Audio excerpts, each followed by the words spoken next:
दो महात्मा थे, एक बटवृक्ष के नीचे बैठकर भजन कर रहे थे और एक इमली के पेड़ के। दोनों महात्मा बड़ी तेजी से भजन में लगे थे। भरतदास जी सुनो ध्यान से। सो नारद जी उनके दर्शन करने आए तो बटवृक्ष के नीचे जो संत बैठे थे उन्होंने बहुत आदर किया, सम्मान किया, नारद जी को दंडोत प्रणाम किया, पूजन किया।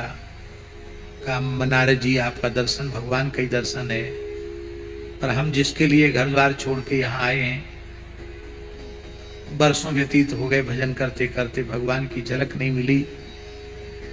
कब मिलेगी भगवान की झलक हमको बताना, भगवान से पूछ के बताना, क्यों आप तो आते जाते रहते हैं। फिर नारद जी इमली के पेड़ के नीचे जो महात्मा बैठे थे वहां गए। उन्होंने भी यही कहा, सब कुछ छोड़ के भजन करने आए हैं, भगवान का दर्शन करने आए हैं, भगवान से पूछ के बताना कि हमको कब साक्षात दर्शन होगा। नारद जी गए वैकुंठ, भगवान से पूछा, बोले बट के पेड़ के नीचे जो महात्मा बैठे हैं उनसे कहो कि बट में जितने पत्ते हैं उतने जन्म लेकर के भजन करोगे तब मेरा दर्शन होगा। और बोले महाराज इमली वाले संत, बोले उनसे कह दो कि इमली में जितने पत्ते हैं उतने 1000 जन्म तुमको लेने पड़ेंगे। बट वालों को तो बहुत सस्ता कर दिया भगवान ने, पत्ते भी कम होते हैं, उतने जन्म में बात बन जाएगी। और वो जो महात्मा था दूसरा वाला, इमली वाला, आंवली वाला, उसको कहा कि जितने पत्ते इमली के पेड़ में है उतने 1000 जन्म लेकर भजन करोगे तब दर्शन होगा। नारद जी ने दोनों को आकर बात बता दी।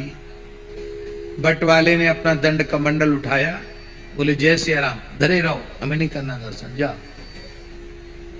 आवेश में उठे, कमंडल लेके चले गए। और इमली वाले जो महात्मा थे वो तो यह बात सुनकर करताल लेकर नाचने लग गए।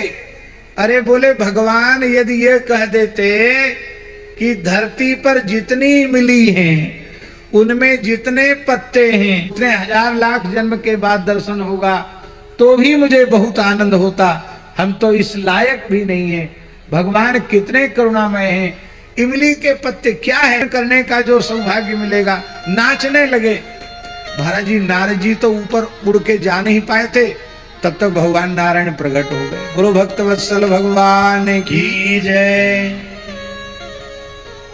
नारद जी ने कहा भले आदमी हम थोड़े दूर चले जाते तब आप दर्शन देते, आपने अपनी बात कह के झुठला दी।